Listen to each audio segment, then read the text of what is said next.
Hello everyone, welcome back to your favorite channel Student Udan, which adds a new value to your learning.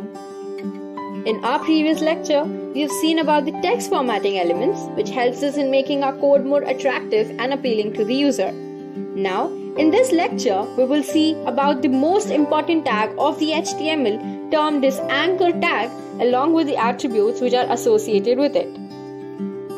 Now let's see what is a hyperlink and a URL. Hyperlink is used to link different web pages. Let's take an example of linking two pages. To link two different pages, we use pins.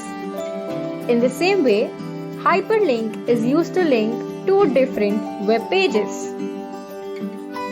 Now let's see what a URL is. The URL stands for Uniform Resource Locator.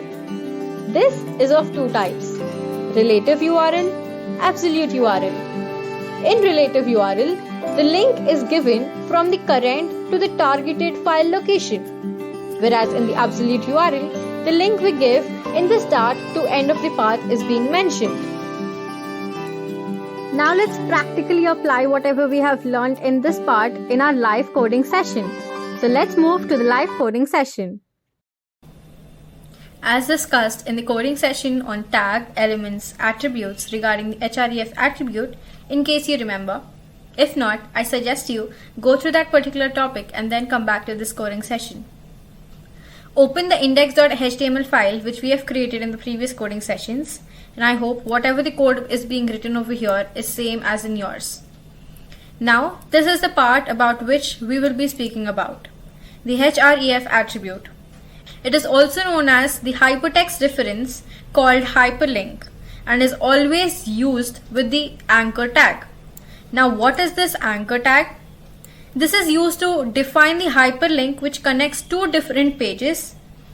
So in simple terms, it helps us provide the links to which we want the user to be redirected to. Here, always remember that if there is no href tag present, then anchor tag has no hyperlink. Now, in this case, we can see in the code that we have provided a link, and this is the link to which we want to redirect the user to. Now, on seeing the output, save this code,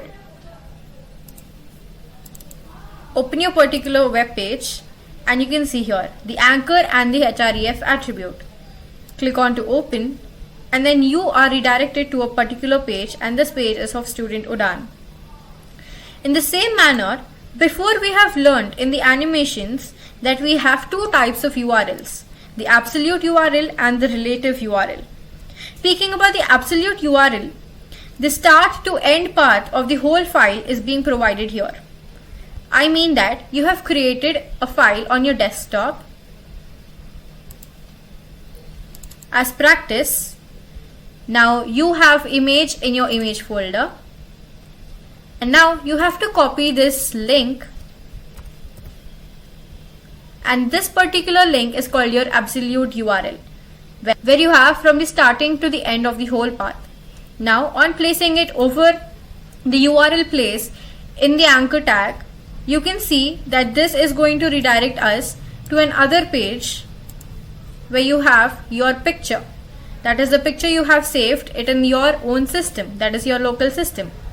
The href tag is similar to this, but then what we are doing here is only providing the image link which is under the folder. So we are not providing the whole link in the relative URL. To see the output, check this out. So you're providing the same link but in a different manner, and hence it is called a relative URL. Now coming back to our code, what if you want to open these links which are being provided here in a new tab or in the same tab? Yes, you might already get a question, what is this target? This target is the one which indicates where to display the response after submission. So target has values, can be like blank, self, top and frame name. Now to see to this one, where you have a paragraph named as the anchor tag and the href tag, click to open. Once you click to this particular link, a new tab is being opened in which you are redirected to that particular page.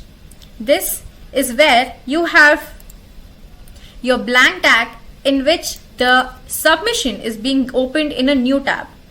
The next one is your self tag, where the submission opens in your own page, like the page which is already present over there. So it is opening in the same page, like it's not opening in the next page. And then you have the top, which opens it in the next page again. That is, it opens it in the next tab. Similarly, you have frame name, where the response is displayed in the named iframe. So this is all what about the href tag, the targets which are present and their values. And this is all for the live coding session. Congratulations on completing this concept. We will get back to you with some more interesting concepts in the upcoming video. Till then, take care and bye-bye.